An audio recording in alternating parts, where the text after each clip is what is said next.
Magandang umaga po sa inyong lahat. Bago po tayo magsimula, tayo pong lahat ay umuko at manalangin. Let's pray together.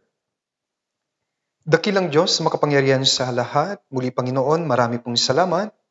First of all, dahil po sa biyaya ng kaligtasang ipinagkaloob niyo po para sa amin. Kami nooy walang pag-asa, mga makasalanan, nakatadhana sa walang hanggang pagkapuksa sa impyerno. Subalit dahil sa inyong pag-ibig at habag sa amin, kayo po ang umako ng lahat ng mga kasalanan. Kayo ang nagtigis ng banal na dugo doon sa krus upang siguraduhin sa amin ng walang hanggang katubusan ng aming mga kasalanan. At dahil dito, Panginoon, na born again po kami, naligtas. Naging mga anak ng Diyos at ngayon patuloy niyo po kaming inaalagaan, inaaruga, pinagtsatsagaan, tinuturuan hanggang sa mag-mature ang aming pananampalataya. Patuloy po naming dinadalangin, Panginoon, ang pagkaunawa namin ng inyong banal na salita sa pamamagitan ng lesson na pag-aaralan po namin ngayong araw. Hiling ko, Panginoon, na nawa ang banal na Espiritu ang magturo ng mga mahalagang aral na dapat pong matutunan ng mga church school teachers na pwede po nilang gawing batayan sa kanilang buhay Kristyano at mga bagay na kailangan po nilang maibahagi sa kanilang mga estudyante. Nawa ang banal na Espiritu, Panginoon, ang magbukas ng aming puso at isip at nawa ang makalangit na karunungan ay mapasa amin upang maunawaan po namin ang dakilang kalooban ng Diyos. Harinawa pagkatapos naming maunawaan ito, ay magkaroon po kami ng puso na isabuhay ito sa aming buhay Kristyano. Dalangin ko, Panginoon, ang patuloy na paglago ng Philippine Life Word Mission, yun pong church school, at nawa sa pamamagitan po ng mga teachers at mga pastors and evangelists na nagtulong-tulong, ay maituro po namin sa mga susunod na henerasyon ang mga bagay-bagay higit sa lahat tungkol sa Ebanghelyo para sa kaligtasan at kung paano lalago sa loob ng inyong iglesia. Lagyan niyo rin po sa aking bibig maipangaral ko lamang po ang naayon sa inyong banal na kalooban. Magsimula hanggang sa matapos, lubos po kaming aasa at magtitiwala po sa inyo. Ito po ang aming dalangin sa pangalan ng Panginoong Hesukristo. Amen. Okay, magpapatuloy po ang ating pag-aaral. Today's unit will be unit number 39. Ang title po niya ay Jesus Prayed in the Garden of Gethsemane. Main scripture po natin ay Matthew 26, verse 36 to 46. Babasahin ko po, Mateo chapter 26, simula po verse 36. Pagkatapos ay pumunta si Jesus na kasama sila sa isang pook na tinatawag na Gethsemane. At sinabi niya sa kanyang mga alagad, "Maupo kayo rito, samantalang ako'y pupunta sa dako roon at mananalangin." Isinama niya si Pedro at ang dalawang anak ni Zebedeo at nagpasimula siyang malungkot at mabagabag. Verse 38. At sinabi niya sa kanila, "Lubhang nalulungkot ang aking kaluluwa na halos ay ikamatay. Manatili kayo rito at makipagpuyat sa akin." Paglakad pa niya ng malayo-layo, siya'y nagpatira pa at nanalangin na nagsasabi, "Ama ko, kung maaari, lumampas sana sa akin ang kopang ito, gayon may hindi ang ayon sa ibig ko, kundi ang ayon sa ibig mo." Verse 40, at lumapit siya sa mga alagad at sila'y kanyang naratnang natutulog. At sinabi niya kay Pedro, "Sa makatuwid, hindi ninyo kayang makipagpuyat sa akin ng isang oras? Kayo'y maging handa at manalangin upang hindi kayo madaig ng tukso. Ang espiritu ay tunay na nagnanais, subalit ang laman ay mahina." Verse 42. Muli, sa ikalawang pagkakataon, umalis siya at nanalangin na nagsasabi, "Ama ko, kung hindi maaring lumampas ito, malibang inumin ko ito, ang iyong kalooban ang siyang maghari." At muli siyang lumapit at naratnang silang natutulog, sapagkat antok na sila. Verse 44. Kaya sila'y muli niyang iniwan at umalis at nanalangin sa ikatlong pagkakataon na sinasabi ang gayunding mga salita. Pagkatapos ay lumapit siya sa mga alagad at sinabi sa kanila, "Natutulog pa rin ba kayo at nagpapahinga? Masdan ninyo, malapit na ang oras at ang anak ng tao ay ipagkakanulo sa mga kamay ng mga makasalanan." 46, bumangon kayo, lumakad tayo. Masdan ninyo, malapit na ang nagkakanulo sa akin. Once again, magandang umaga po. And today, pag-aaralan po natin, ito pong panalangin ng ating Panginoong Hesukristo.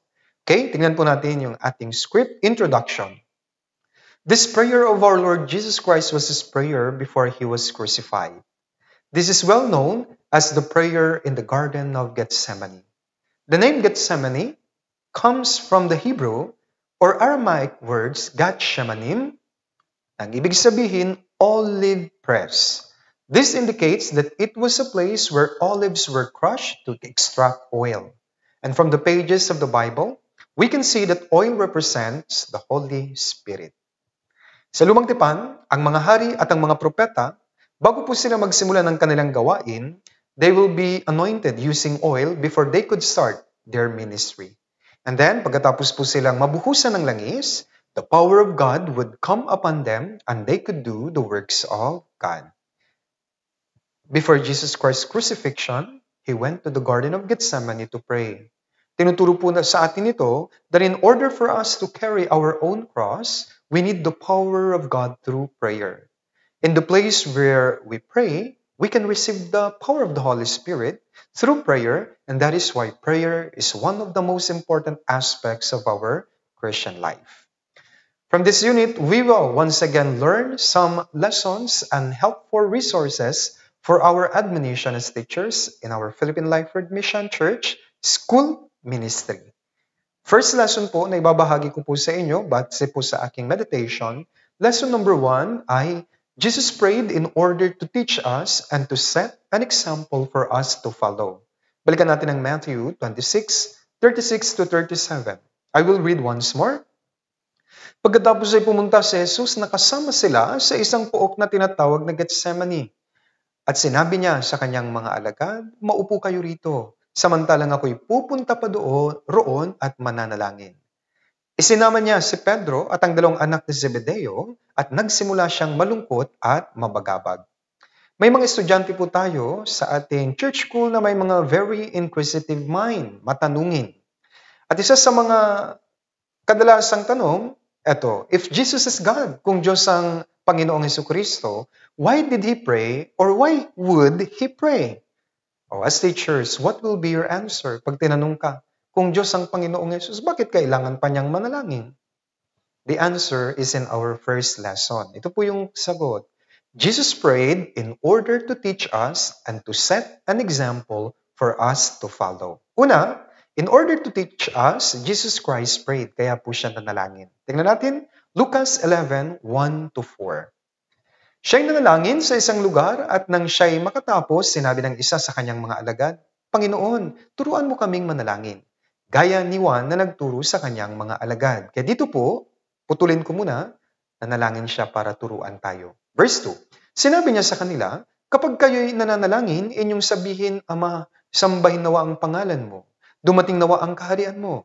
Ibigay mo sa amin sa bawat araw ang aming pang-araw-araw na pagkain at ipatawad mo sa amin ang aming mga kasalanan sapagkat pinatatawad naman namin ang bawat nagkakautang sa amin at huwag mo kaming dalhin sa tukso. This is the popular Lord's Prayer. Sa pamamagitan po ng panalangin ng Panginoon, tinuturuan po niya tayo kung paano ba dapat tayo manalangin. Jesus prayed to teach us what to pray and how should we pray. The Lord's Prayer, ito rin po ay matatagpuan sa Matthew chapter 6. And for better understanding, tignan natin Matthew 6 mula verse 5 to 13. At kapag kayo ay nananalangin, huwag kayong maging tulad sa mga mapagkunwari, sapagkat ibig nilang tumayo at manalangin sa mga sinagoga at sa mga panulukan ng mga lansangan upang makita sila ng mga tao. Katotohanang sinasabi ko sa inyo, tinanggap na nila ang kanilang gantimpala. Ngunit kapag ikaw ay mananalangin, pumasok ka sa iyong silid at pagkasara mo ng iyong pinto ay manalangin ka sa iyong ama na nasa lihim. At ang iyong ama na nakakakita ng mga lihim ay gagantimpalaan ka. At sa pananalangin, ay huwag kayong gumamit ng walang kabuluhang paulit-ulit na tulad ng ginagawa ng mga hintil sapagkat inaakala nila na ay sila ay pakikinggan dahil sa marami nilang salita. Verse 8, huwag nga kayong tumulad sa kanila sapagkat alam na ng inyong ama ang mga bagay na inyong kinakailangan bago pa kayo humingi sa Kanya. Manalangin nga kayo ng ganito, Ama naming nasa langit, sambahin nawa ang pangalan mo. Dumating nawa ang kaharaan mo, masunod nawa ang kalooban mo kung paano sa langit, gayon din naman sa lupa. Bigyan mo kami ngayon ng aming pagkain sa araw-araw at patawarin mo kami sa aming mga utang, gaya rin naman na nagpapatawad sa mga may utang sa amin. At huwag mo kaming dalhin sa tukso, kundi iligtas mo kami sa masama. Dito po, tinuro ng Panginoon kung paano manalangin. Prayer should not be one which is memorized or repeated. Yung mga hindi pa po ligtas, ito, memoryado po nila ito, pero mali. Hindi nila naintindihan. It should not be a show-off or one which is in the form of hypocrisy, wherein words are said, but there is no heart in the prayer. Rather, prayer is a conversation with God and an acknowledgement of our dependence and trust on Him. Kaya nananalangin tayo dahil nagtitiwala tayo sa Kanya. These things are clearly shown from verse 5 to 8. Kaya i-dissect po natin. In addition, from verse 9 to 13, the Lord taught us on what should we pray for, especially in our Christian life. Sa verse 9, sabi niya, Ama naming nasa langit. Ang ibig sabihin po nito, when we pray, we should be qualified. One has to be saved first or become a child of God before he or she prays. This is because God doesn't hear the prayer of a sinner, except when a sinner wants to be saved. Another thing, sa verse 9, sambahin nawa ang pangalan mo. Ibig sabihin nito na dapat kailangang masamba. Yun pong nahahalo ang pangalan ng Diyos. Paano? Kung tayo po ay nabubuhay sa kabanalan. So verse 9 tells us that our prayer should be about salvation and Christian life. Kaligtasan, pagkatapos, buhay sa kabanalan. Next, verse 10, dumating nawa ang kaharian mo. Anong ibig sabihin nito? When we got saved, we became the kingdom of God. God became the king in our heart. This means that we must pray for the salvation of others in order to expand the kingdom of God. Next part sa verse 10 is, masunod nawa ang kalooban mo kung paano sa langit, gayon din naman sa lupa. Ibig sabihin nito, yung prayer should be according to the will of God. And that we should pray so that the will of God will be achieved in the Word or in this Word. And sa verse 11, bigyan mo kami ngayon ng aming pagkain sa araw-araw. This means that we should pray primarily for spiritual food. After salvation kasi, we need to pray for spiritual food every day, that God would help us in reading the Bible every day, in attending Wednesday sermon, Sunday sermon, and fellowship, for us to receive spiritual food. And in verse 12, patawarin mo kami sa aming mga utang gaya rin naman na nagpapatawad sa mga may utang sa amin. What does this mean? Pagkatapos po ng kaligtasan, mahihina pa po tayo at may tinatawag tayong likas na pagkamakasalanan. Kaya nakakagawa pa tayo ng kasalanan. And that is why we need to pray and confess our sins to God in order to recover our good fellowship with God. And finally, in verse 13, huwag mo kaming dalhin sa tukso, kundi iligtas mo kami sa masama. Ibig sabihin nito, we need to pray to fight against Satan and to overcome Satan's temptation. So, our Lord prayed, and through His prayer, we can know how we should pray as children of God or born-again Christians. Yan po yung una kung bakit siya nanalangin. Pangalawa, to set an example, kaya siya nanalangin. Marcos 1:35. Nang madaling araw habang madilim pa, pagbangon ni Jesus ay lumabas siya at nagtungo sa isang ilang na lugar at doon ay nanalangin. Early in the morning, sabi dito, Jesus prayed. It means, bago niya simulan ng lahat, ang prayer po ay napakahalaga sa kanya. Before starting the day, He prayed. That is why we can imitate this example of our Lord. Tandaan po mga church school teachers, before we start anything for a given day, prayer must be the first thing in our bucket list. If we start with prayer and guidance of the Lord, we can have a good result. Tingnan natin sa Mark 1:38-39. Sinabi niya sa kanila, pumunta tayo sa iba pang mga karatig bayan upang ako'y makapangaral din naman doon, sapagkat dahil dito ako'y naparito. 39. At nagpunta siya sa buong Galilea na nangangaral sa kanilang mga sinagoga at nagpapalayas ng mga demonyo. Because Jesus prayed first and then He did the work of God. This is to preach the word of God, the gospel. Much in the same way, we must follow this example. Before we start with our church school work, syempre, automatic po ito, we must begin with prayer. Right after the children in church school arrive in the church, pagdating po ng mga estudyante nyo, yung teacher dapat dinadala ang estudyanteng ito sa room na quiet at kailangan turuan ang estudyante manalangin. Gawin nyo po ito, manalangin kayong dalawa. Okay? Kaya dapat maaga ang mga teachers sa school, sa church, para Bago pa man dumating ang mga estudyante, naroon na kayo. Inaabangan nyo sila para makapag-pray kayo together. In that case, through prayer, we can slowly put in their mind that there is true and powerful God that hears their prayer. Yes po. Habang tinuturuan nyo po sila na nagpipray sila, nalalagay sa isip nila, oh, nakakatawag ako. May Diyos na nakikinig. May tunay na Diyos. Simple, madali, pero napakahalaga po. Very basic po ito sa mga bata. Lucas 6:12-13. Nang mga araw na iyon, siya ay nagtungo sa bundok upang manalangin at ginugol ang buong magdamag sa pananalangin sa Diyos. Kinaumagahan, tinawag niya ang kanyang mga alagad at siya'y pumili mula sa kanila ng 12 na itinalaga niyang mga apostol. Dito po, Jesus was about to make a very big decision in choosing the disciples. Before calling the disciples, alam niyo po, he prayed all night. Ito po ay bilang pagbibigay ng example para sa atin na sundan natin. Alam niyo po, in making decisions in our life, we need to pray first. This is because, depende po sa inyong desisyon na ginawa, it will for sure affect your Christian life. In making decisions such as work, career, studies, moving to another place, and even our marriage, we need much prayers before we could actually decide. Luke 5:15-16. Subalit lalo niyang ikinalat ang balita tungkol kay Jesus. Nagtipon ng napakaraming tao upang makinig sa kanya at upang mapagaling sa kanilang mga sakit. Subalit umalis si Jesus patungo sa ilang at nanalangin. Ano ang mauunawaan natin dito? Here, our Lord Jesus Christ tended to the need of the multitude and at the same time, pinaggaling po niya yung mga may sakit. Despite of his very hectic schedule, still, the Lord found time to withdraw into the wilderness and pray.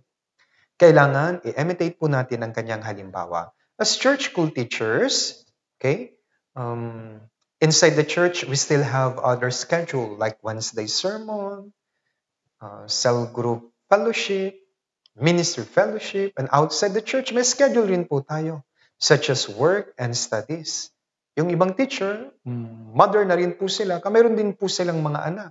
Despite of the very hectic schedule, ganun din po, kailangan nakakahanap po tayo ng oras para patuloy na manalangin sa Diyos for continuous strength and guidance. Mahalaga po ito. Next, we should pray without ceasing. Ito po yung pangalawang lesson. Pray without ceasing. Balikan ko po yung Matthew 26, verse 36, 42, and 44 respectively. Babasahin ko po. Pagkatapos ay pumunta si Jesus, nakasama sila sa isang pook na tinatawag na Getsemani at sinabi niya sa kanyang mga alagad, maupo kayo rito, samantalang ako'y pupunta sa dako roon at mananalangin. 42, muli sa ikalawang pagkakataon, umalis siya at nanalangin na nagsasabi, Ama ko, kung hindi maaaring lumampas ito, malibang inumin ko ito, ang iyong kalooban ang siyang mangyari. 44, kaya sila'y muli niyang iniwan at umalis at nanalangin sa ikatlong pagkakataon na sinasabi ang gayunding mga salita. Kaya dito po, ang Panginoong Hesus, kinakitaan po siya ng persistent prayer. Ito po yung patuloy. He prayed without ceasing, even though the disciples slept and did not heed his words. He prayed not only once but thrice, which showed his earnest desire in his prayer. If we pray without ceasing, God will see our heart in our prayer. Yes. Kung halimbawa, nag-pray ka, wala pang sagot, and then patuloy kang nagpipray, makikita ng Diyos yung puso mo na gusto mo talagang masagot ang prayer mo. Kaya nga, whatever the situation there might be, we still need to pray without ceasing. Kaya nga, alam natin ang verse na ito. 1 Thessalonians 5:17, basahin po natin sabay-sabay, 3, 2, 1. Manalangin kayong walang patid. As teachers, we need to pray without ceasing para po sa kaligtasan ng mga mahal natin sa buhay, para rin po sa kaligtasan ng ating mga estudyante, at kapag ligtas na po sila, we still need to pray para po makapag-abide sila sa church, and later on, kapag nag-mature, kapag nag-grow na po sila, they can also be used by God. When we pray without ceasing, we can be victorious, just like our Lord Jesus. Because he prayed repeatedly before he was crucified, he was able to overcome everything, and sa huli, he achieved our salvation. Bigyan ko po kayo ng halimbawa ng persistent prayer mula po sa isang example sa Bagong Tipan, yung persistent widow. Tingnan po natin Luke 18 mula verse 1 to 8. Babasahin ko rin po.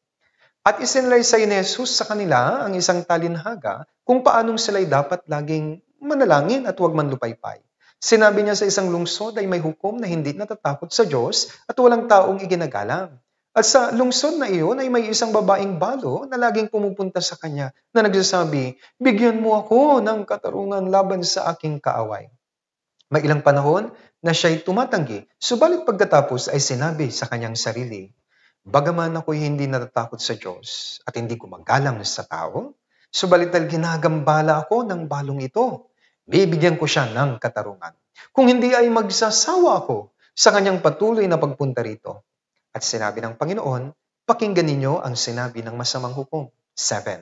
At hindi ba bibigyan ng Diyos ng katarungan ang kanyang mga pinili na sumisigaw sa kanya araw at gabi? Kanya bang matitiis sila? Sinasabi ko sa inyo, mabilis niyang bibigyan sila ng katarungan. Gayunman, pagparito ng anak ng tao, makakatagpo kaya siya ng pananampalataya sa lupa? Kaya dito po, ang persistent widow, pinakita po niya ang prayer na walang patid hanggang sa ma-receive po niya ang sagot. It said in verse 1, dapat laging manalangin at huwag manlupaypay. Kaya whatever the situation is, even if everything seems to be against your prayer, just continue and be persistent.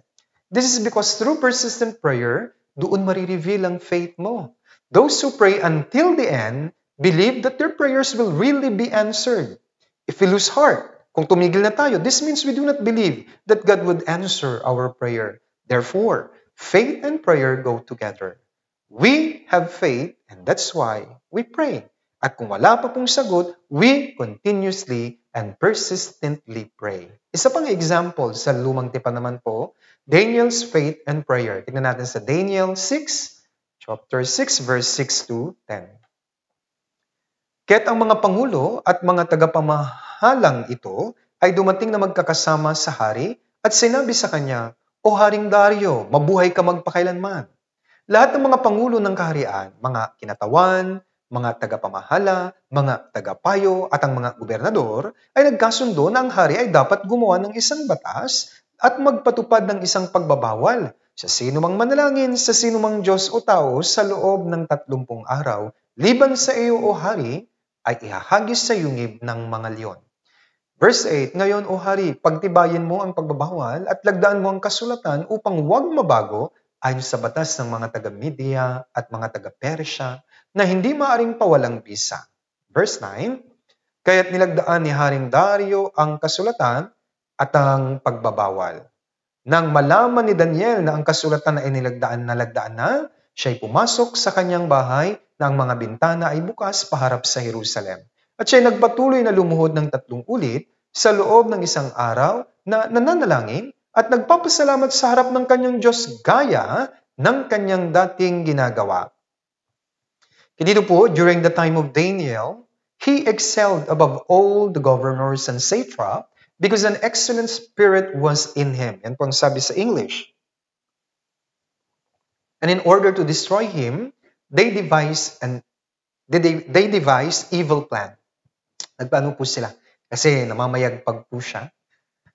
They requested the king to sign a decree that whoever petitions or pray to any god or man for 30 days, except the king, shall be cast into the lion's den or den of lions.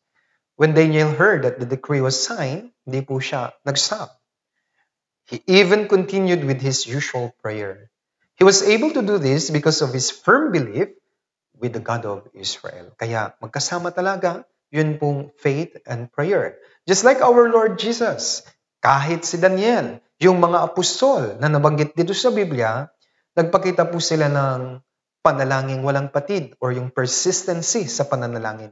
They prayed without ceasing even though the situation is not good or against them. We have faith and that's why we need to pray. We pray without ceasing because we believe that God would eventually answer our prayer. So remember, my dear teachers, you have to pray without ceasing. Pangatlo, our prayer should be according to the will of God. Balikan natin ang Matthew 26:39. Paglakad pa niya ng malayo-layo, siya'y nagpatira pa at nanalangin na nagsasabi, Ama ko, kung maaari, lumampas sana sa akin ang kopang ito. Gayunmay hindi ang ayon sa ibig ko, kundi ang ayon sa ibig mo. Another lesson na pwede po nating matutunan sa Lord's Prayer sa Gethsemane is that our prayer should be according to the will of God. Dito po, ang Panginoong Hesus na experience po rin niya, yun pong pagkakaroon ng laman. At ang laman ayaw ng laman ng pagdurusa. But Jesus followed the will of God, the Father. Bagaman nagkaroon din siya ng laman. He fully submitted to the will of God. In our prayer, gaya ng prayer ng Panginoon, it should not be our will, but the will of the Father, will of God, so that we can receive the answer to our prayers. Malinaw po yan na sinasabi sa unang 1:5-14. Basahin po natin unang 1:5-14 sabay-sabay, 3, 2, 1. Ito ang ating kapanatagan sa Kanya na kung tayo'y humingi ng anumang bagay na ayon sa Kanyang kalooban, tayo'y pinapakinggan niya. Many Christians, hindi po nila nare-receive ang answer sa kanilang prayer simply because hindi ito ay alinsunod sa kalooban ng Diyos. Instead, many Christians pray for their flesh at para sa kanilang kalayawan. Wala pong matatanggap na sagot ang mga ganitong uri ng panalangin. Tignan din natin Santiago 4:3. Kayo'y humihingi at hindi tumatanggap, sapagat humihingi kayo sa masamang dahilan upang gugulin niyo ito sa inyong mga kalayawan. Kaya in order for us to receive an answer to our prayer, it should be according to the will of God. Ang kalooban ng Diyos ay malinaw na makikita natin dito sa Biblia. Sa unang Timoteo 2:4, ang unang kalooban ng Diyos ay ang lahat ng tao ay maligtas at makarating sa pagkakilala ng katotohanan. Kaya nga, ang nilalaman ng prayer po natin ay salvation ng mga tao.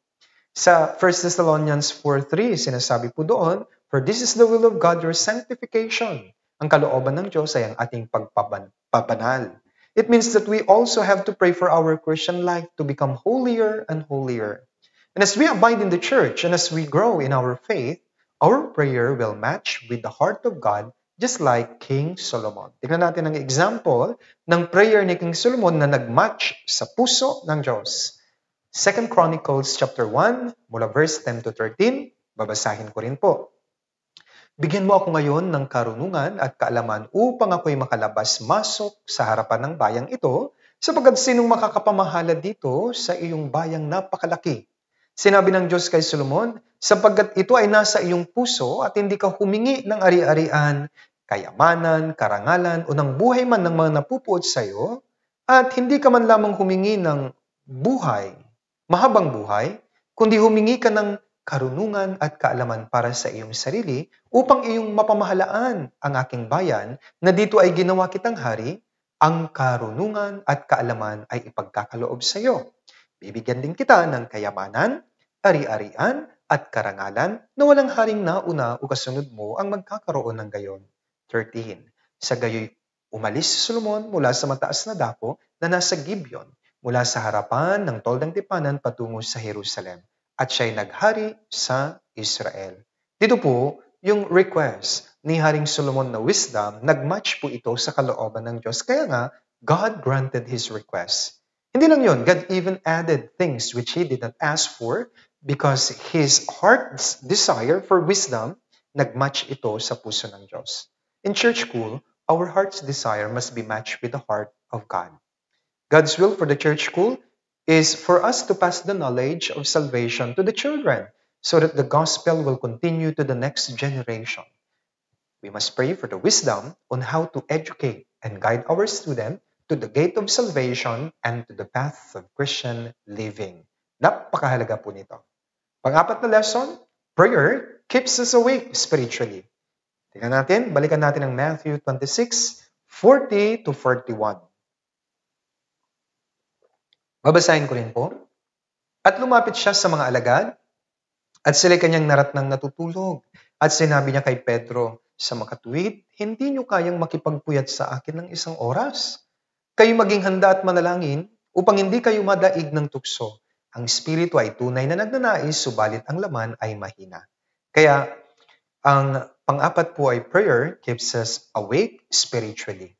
Truly, the spirit is willing, pero yung flesh natin mahina. Dito po, ang mga alagad talagang pagod na pagod at inaantok na po sila. They weren't able to pray. That is why they couldn't follow Jesus until the end. When Jesus was arrested, nagsitakbuhan sila. Bakit? This is because spiritually, naging mapurol po sila. They became dull. What can we learn from this incident? We must pray for us to be awakened spiritually. Our salvation, hindi na po ito makukuha ni Satan. Sure na po ito, pero kaya po niyang gamitin ng ating laman para tayo ibagsak sa ating buhay Kristiyano. So we must fight against the flesh, at ang isang paraan para malabanan natin ang ating sarili, ang ating laman, ay sa pamamagitan ng prayer. At ito po ay malinaw na ipinakita bilang example sa Lumang Tipan sa Exodus chapter 17, nung kinalaban po ng mga Israelita ang mga Amalekita. Babasahin ko po from verse 8 to 13, Exodus chapter 17. Verse 8, nang magkagay dumating si Amalek at nakipaglaban sa Israel sa Rephidim, sinabi ni Jesus kay Joshua, pumili ka para sa atin ng mga lalaki. Lumabas ka at lumaban kay Amalek. Bukas ay tatayo ako sa luktok ng burol na hawak ang tungkod ng Diyos sa aking kamay. Ginawa ni Joshua ang sinabi ni Moises sa kanya at nakipaglaban kay Amalek. At sina Moises, Aaron at Hur ay umakyat sa tuktok ng burol. Kapag tinataas ni Moises ang kanyang kamay, ay nananalo ang Israel. At kapag kanyang ibinababa ang kanyang kamay, ay nananalo ang Amalek. Subalit ang mga kamay ni Moises ay nangalay, kaya't sila'y kumuha ng isang bato at inilagay sa ibaba at kanyang inupuan. Inalalayan ni Aaron at Hur ang kanyang mga kamay, ang isa'y sa isang panig at ang isa'y sa kabilang panig, at ang kanyang mga kamay ay nanatili sa itaas hanggang sa paglubog ng araw. Nilupig ni Joshua si Amalek at ang bayan nito sa pamamagitan ng talim ng tabak. The battle of Israel against Amalek, ito po ay shadow ng prayer. Amalek, alam po natin, descendant po yan ni Esau. Si Esau ang representation ng laman. And the last part of verse 9, si Moses po ay nanatili dun po sa top of the hill, dun po sa itaas ng burol. Ano pong ibig sabihin nito? Napakahalaga. This represents the true prayer, we get closer to God and can draw the power of God. In verse 11, when Moses held up his hand, Israel won. However, when he let down his hand, Amalek prevailed. Kaya Moses' hand became heavy, which represented prayer. Hindi po ito madali. So we must put and pour our heart in prayer. Aaron and Hur supported his hand, and it became steady until going down of the sun, kaya nga nanalo ang Israel. Totoo po, through our prayers, pwede po nating matalo si Amalek, yung flesh po natin. We must always raise our hands in prayer and ask God for the power to overcome the lusts of the flesh, the lusts of the eyes, and pride of life. Bilang mga teachers, alam niyo po, kailangan natin ang mga kamay na nananalangin para sa church school. Teachers should also raise their hands in prayer. The eyes of the children are pure, and when they see their teachers always praying, for sure, i-imitate po nila ito and will become part of their daily life.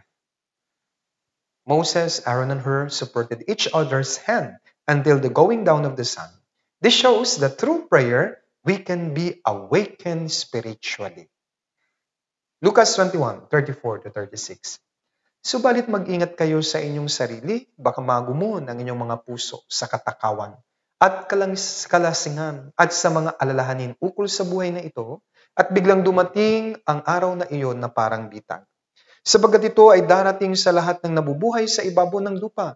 Subalit maging handa kayo sa bawat panahon na nananalangin magkaroon kayo ng lakas upang makatakas sa lahat ng mga bagay na ito na mangyayari at upang makatayo kayo sa harapan ng anak ng tao. When we are asleep spiritually, we became dull. Tandaan po, as a result, our heart will be taken down with carousing, drunkenness, and cares of this life. However, if we pray, we can see the will of God. In verse 36, sabi po, malinaw dyan, we will be able to escape all trials and temptation which Satan put on our way to make us stumble. Dito po sa ating main scripture, alam niyo po, Peter and other disciples slept. Hindi sila nakapag-pray.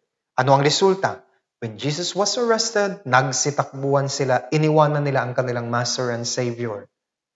When we always pray, we will be awakened and we will be able to see the will of God, the strength of God, the power of God that will help us in every trial or temptation. Kaya tandaan po yung fourth lesson. Next, panglima, prayer can calm down the wave of suffering. Lucas 22:41 to 43 this time. Parallel reference po ito. Babasahin ko.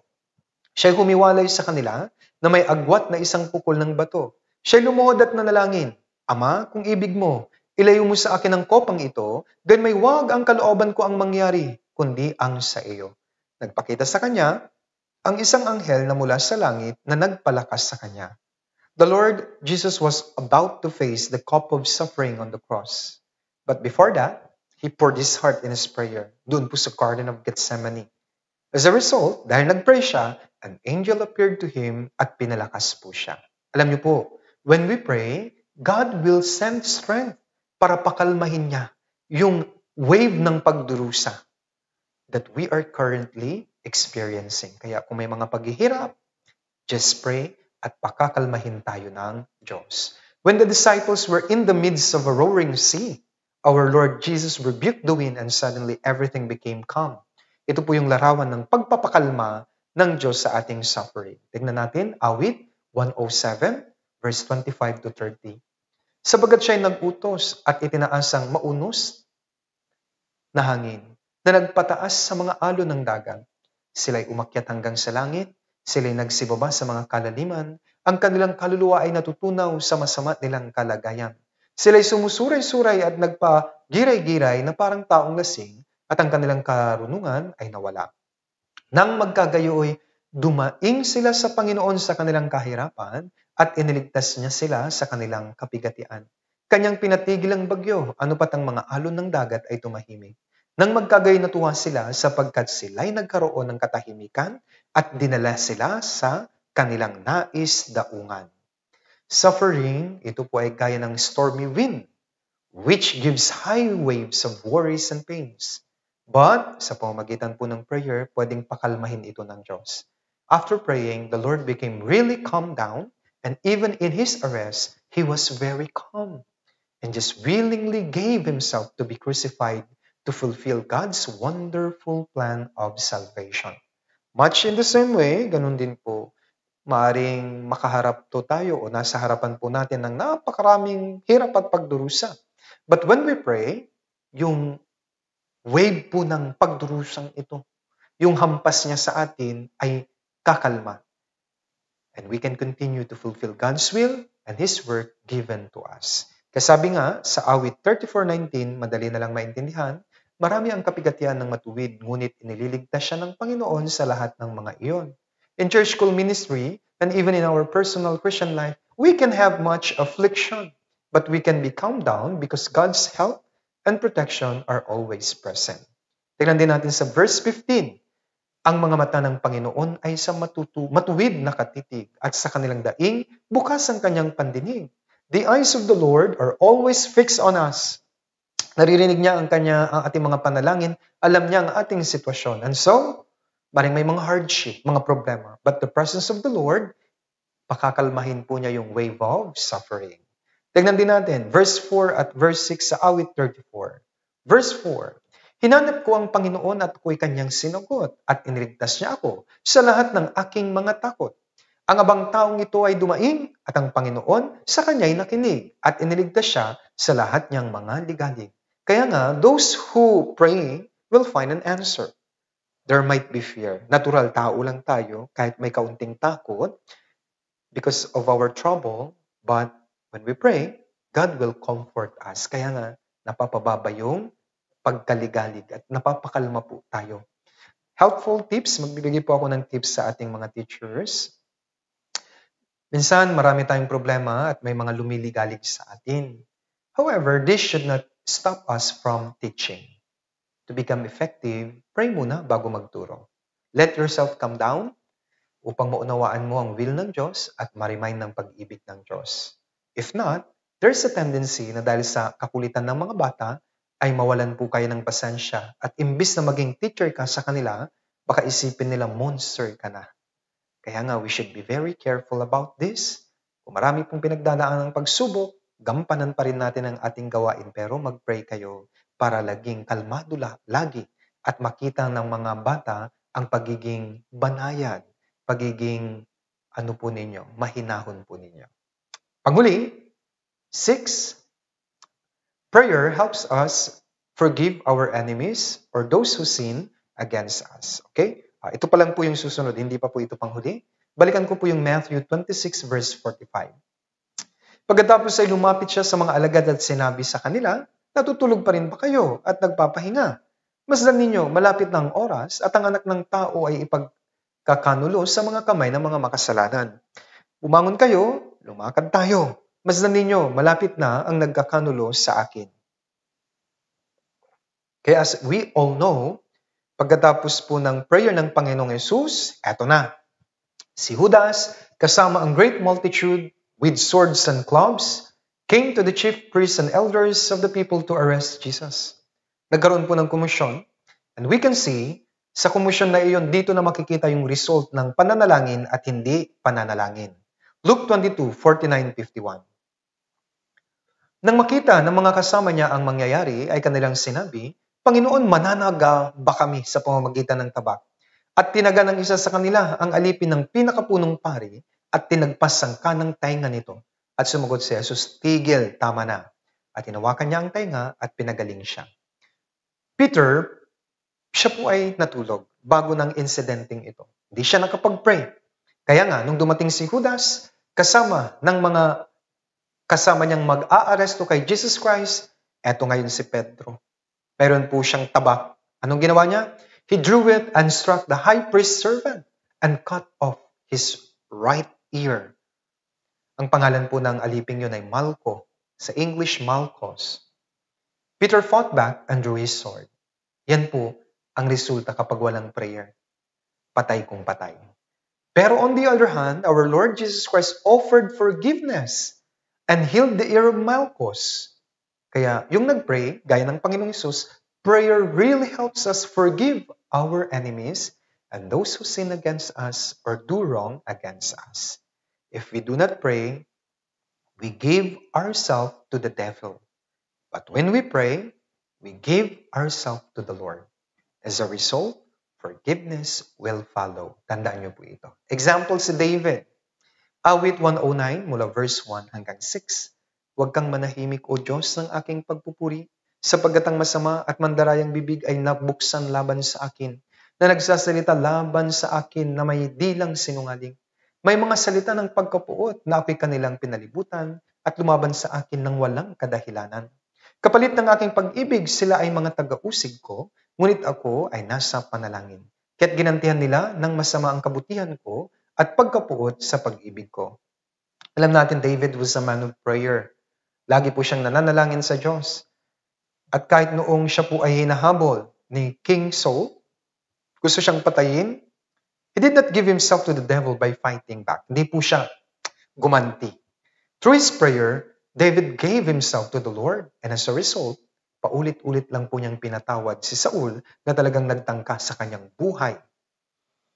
Bagaman nagkaroon din po siya ng pagkakataong patayin si Saul, hindi niya yun ginawa. And then, when Saul died, David did not rejoice. This is a result of praying and being close with God. You will have the heart of God who always forgives sinners. Tignan po natin 2 Samuel chapter 1, verse 10 to 11. Kaya tumayo ako sa tabi niya at pinatay ko siya, sapagat nakakatiyak ako na siya'y hindi mabubuhay pagkatapos na siya'y nabuwal. Ito po yung pagkamatay ni Saul, ha? At kinuha ko ang korona na nasa kanyang ulo at ang pulseras na nasa kanyang kamay at dinala ko rito sa aking Panginoon. Nang magkagahinawakan ni David ang kanyang kasuotan at pinunit iyon, gayon din ang ginawa ng lahat ng mga lalaking kasama niya. 2 Samuel 1:17 and 18, tinangisan ni David ng ganitong panaghoy si Saul at si Jonathan na kanyang anak. At sinabi niyang, ito ay dapat ituro sa mga mamamayan ng Juda na susulat sa aklat ni Jasher. Sinabi niya. Kaya dito, hindi po nagsaya si David nung namatay na si Saul. Instead, talagang umiyak po siya ng mapait. Ito po rin yung sinasabi sa Proverbs 24:17, kapag nabubuwalang iyong kaaway, ay huwag kang magalak. At huwag matuwa ang iyong puso kapag siya'y bumabagsak. Just like David, dahil man of prayer siya, Kapag gagayahin natin ito, we can always give our heart to the Lord and we can easily forgive those who cause pain against us. Nangyari rin po ito kay Moses. Miriam and Aaron opposed Moses. Ito po ay nasa Bilang 12, verse 1 and 2. Sina Miriam at Aaron ay nagsalita laban kay Moises dahil sa babaeng kusita na kanyang napangasawa. Sapagkat talagang nag-asawa siya ng isang babaeng kusita. At kanilang sinabi, ang Panginoon ba'y nagsasalita sa pamamagitan lamang ni Moises? Hindi ba nagsalita rin naman siya sa pamamagitan natin? At narinig ito ng Panginoon.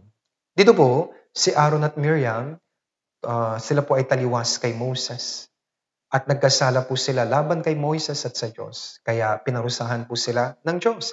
At si Miriam, bigla nagkaroon ng ketong. But still, anong ginawa ni Moises? Idinalangin po niya ito pong si Miriam. Bilang 12:13, at tumawag si Moises sa Panginoon, pagalingin mo siya, O Diyos, ipinapakiusap ko sa iyo. We can see si David, si Moses, ang Panginoong Jesus prayed for those who sin against them. They never took the revenge. Instead, they prayed for those who hurt them. Our Lord Jesus was a model of this prayer. When he was being crucified on the cross, he also prayed for those hurting him. This is the heart of God. Heart which always forgives sinner. Maging si Esteban, nanalangin po siya. Idinalangin niya ang mga taong bumabato sa kanya hanggang sa mamatay siya. Huwag mo silang pananagutin, sabi po niya. Ganon din ang ginawa ni Esteban. Kaya as teacher and as born-again Christians, my dear teachers, if people persecute us because of our devotion to God, all we have to do is to pray for them.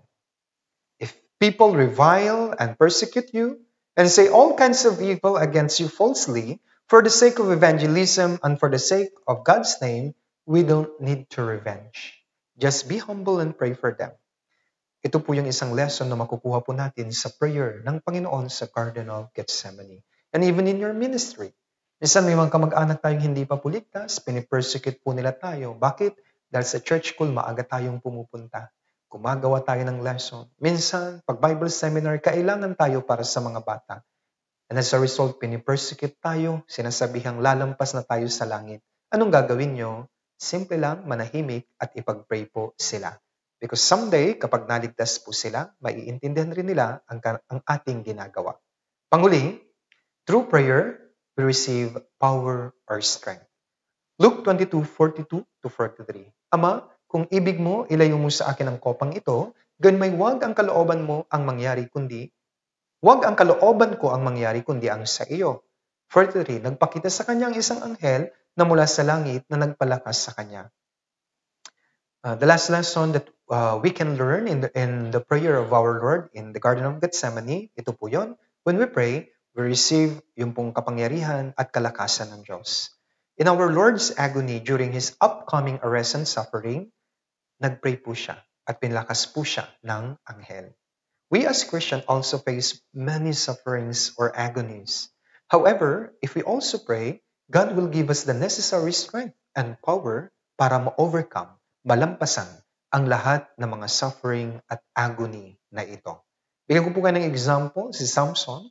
Dito natin makikita na kapag nag-pray po tayo, magkakaroon tayo ng lakas. Hukom 16:28-30. Pagkatapos ay tumawag si Samson sa Panginoon at sinabi, O Panginoong Diyos, idinadalangin ko sa iyo na alalahanin mo ako at idinadalangin ko sa iyong palakasin mo ako na minsan na lamang, O Diyos, upang maipagiganti kong minsan sa mga Filisteo ang aking dalawang mata. Si Samson ay humawak sa dalawang gitnang haligi na kinasasaligan ng bahay at ihinilig ang kanyang mga bigat sa mga iyon. Ang kanyang kanang kamay sa isa at ang kanyang kaliwa sa kabila. 30, sinabi ni Samson, hayaan mo akong mamatay na kasama ng mga Filisteo. Ibinuhos niya ang kanyang buong lakas at ang bahay ay bumagsak sa mga pinuno at sa lahat ng mga taong nasa loob. Sa gayoy ang mga namatay na kanyang pinatay sa kanyang kamatayan ay higit kaysa pinatay niya noong siya'y buhay pa. Dito po si Samson, bago siya mamatay, talagang humiling siya sa Diyos na nalangin na minsan pa bigyan siya ng power. At ito po ay sinagot ng Diyos. His power returned to him. And so he was able to overcome the Philistines who mocked him. and pluck his eyes. Gayun din po sa ating Christian life, we do have many enemies such as Satan, ang sanlibutan ito, at ang ating sarili. However, if we pray sincerely, God will surely give us strength and power to overcome them. Kaya I hope sa pamamagitan po ng unit na ito, Jesus prayed in the Garden of Gethsemane, ay natuto po kayo. At isa-summarize ko po uli ang ating mga natutunan. 7 po ito. Number 1, Jesus prayed in order to teach us and to set an example for us to follow. Pangalawa, pray without ceasing. Pangatlo, our prayer should be according to the will of God. 4, prayer keeps us awake spiritually. 5, prayer can calm down the wave of suffering. 6, prayers helps us forgive our enemies, those who sin against us. And finally, number 7, through prayer, we receive power or strength. Marami pong salamat and I hope mayroon po ulit kayong natutunan bilang gabay sa inyong pagiging church called teacher at bilang gabay sa inyong personal na buhay Kristyano. This time, manalangin na po tayong lahat. Dakilang Diyos, mahabagin sa lahat, mapagmahal, mapagbiyaya. Marami pong salamat sa paggabay niyo po sa amin from the beginning to the end of this short Bible study or sermon. Patuloy ko pong dinadalangin na magkaroon ng kalakasan ang mga kapatiran sa pamamagitan ng kanilang mga panalangin. Nawa ang mga natututunan po nila sa mga lecture na kagaya nito ay talagang may ukit sa kanilang puso, masunod po nila upang maging effective teachers po sila sa aming church school. Patuloy ko rin pong dinadalangin na sa pamamagitan ng mga teachers ay ma-educate hanggang sa maakay po namin ang next generation tungo po sa kaligtasan upang ang ebanghelyo ay hindi po mawala dito sa bansang Pilipinas. Upang magawa ito, nawa Panginoon, pagpalain niyo ang mga kapatiran, bigyan niyo po sila ng lakas at palagi niyo pong ipaalala sa kanila ang inyong pag-ibig at biyaya para sa kanilang buhay Kristyano. Muli Panginoon, maraming salamat. At ito po ang aming dalangin sa pangalan ni Jesus na aming Panginoon at tagapagligtas. Amen. Marami pong salamat.